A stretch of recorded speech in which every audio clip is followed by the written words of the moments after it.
Assalamualaikum warahmatullahi wabarakatuh. Perkenalkan, saya Fahma Khairunisa dari Prodi Manajemen dengan NIM 21106011037 hendak menyampaikan argumentasi tentang sains, agama, dan Tuhan guna memenuhi tugas mata kuliah Islam dan IPTEX. Sains adalah metode yang digunakan manusia untuk mendapatkan pengertian yang lebih dalam dan akurat mengenai alam semesta melalui observasi dan dugaan. Agama adalah tata cara yang mengatur peribadahan manusia kepada Tuhan, serta tata cara yang mengatur hubungan manusia dengan manusia lain, serta manusia dengan lingkungannya. Sains dan agama adalah dua wujud yang berbeda sebagai sumber pengetahuan dan sumber nilai bagi kehidupan manusia. Sains terus berkembang mengikuti kemajuan zaman karena sifatnya yang dinamis. Sedangkan agama berjalan di tempat karena sifatnya yang dogmatis. Sains dan agama sering tidak berjalan beriringan dalam kehidupan. Keduanya sering diibaratkan seperti air dan minyak yang selalu berlawanan dan mustahil bisa bersatu. Terlepas dari banyaknya pertentangan antara sains dan agama, sebenarnya ilmu pengetahuan tidak dapat dipisahkan dari agama. Dalam Islam, hubungan agama dan sains seperti dua sisi mata uang. Keduanya saling mendukung. Agama mendorong sains yang berfungsi sebagai pembimbing umat manusia agar hidup bahagia di dunia dan di akhirat, sementara sains bermanfaat untuk meningkatkan keimanan dalam agama dan mempermudah aktivitas manusia di dunia.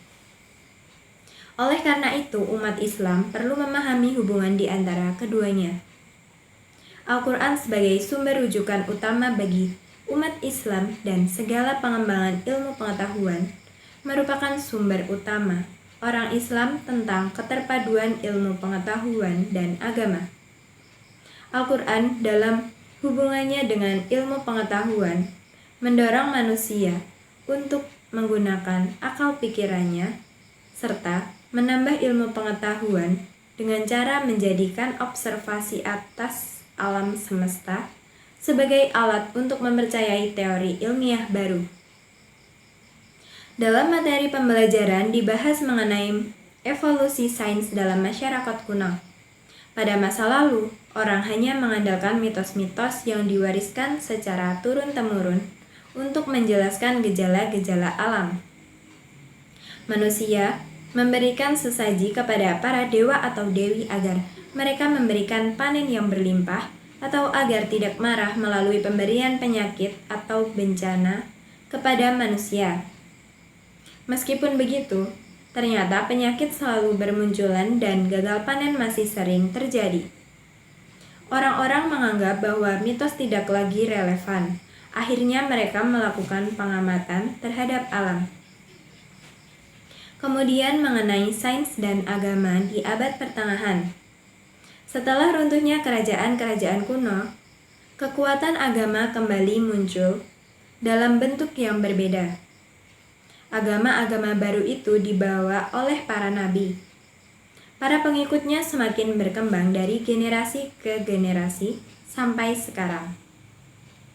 Di dunia Islam pada abad pertengahan, para ilmuwan muslim sangat leluasa mengeksplorasi filsafat dan ilmu pengetahuan tanpa bertentangan dengan agama. Ilmuwan muslim menjadi penopang utama peradaban manusia. Diskurs, literasi, riset, dan penemuan-penemuan baru berkembang sangat pesat di dunia Islam selama abad pertengahan. Kemudian mengenai agama dan pertumbuhan awal sains. Pertumbuhan sains melibatkan infrastruktur dan sumber daya yang memadai. Dalam sejarah sains, entitas yang memungkinkan melakukan hal itu ialah institusi negara dan agama. Hal ini bisa dilihat bahwa hampir semua penemuan besar sains di awal perkembangannya berasal dari lingkaran elit agama. Hubungan agama dan sains pada zaman itu memposisikan sains untuk memperkuat dogma-dogma agama. Kemudian mengenai agama dan perkembangan sains mutakhir. Pada masa kini, sains sedemikian kuat sehingga agama butuh dukungan sains agar bisa diterima masyarakat. Banyak agamawan berusaha menunjukkan bahwa agama mereka benar karena yang dikatakan agama ternyata cocok dengan temuan sains. Sains membantu manusia memahami perintah Tuhan untuk selalu memperhatikan kejadian-kejadian yang terjadi di bumi dan di langit. Hal ini supaya memperoleh manfaat dari hasil kajian terhadap alam, agar mengetahui tanda-tanda kekuasaan Tuhan. Sebaliknya, ilmu pengetahuan membutuhkan agama dalam memberikan dasar moral bagi penerapan dan kegunaan sains bagi kehidupan umat manusia dan lingkungan. Demikian yang dapat saya sampaikan, kurang dan lebihnya mohon maaf. Wassalamualaikum warahmatullahi wabarakatuh.